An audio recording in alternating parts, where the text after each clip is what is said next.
This is a 1 ounce PAMP pure gold bar that was previously cut in half.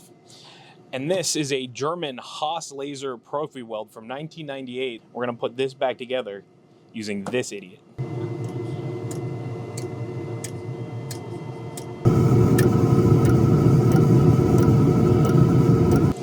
Bam.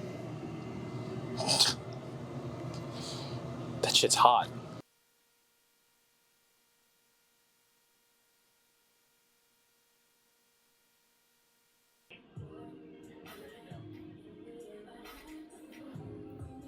Considering I've never welded before, much less with a laser, it's probably gonna be that strong, but only one way to find out. Let's see if it bends or if it breaks. How will it break?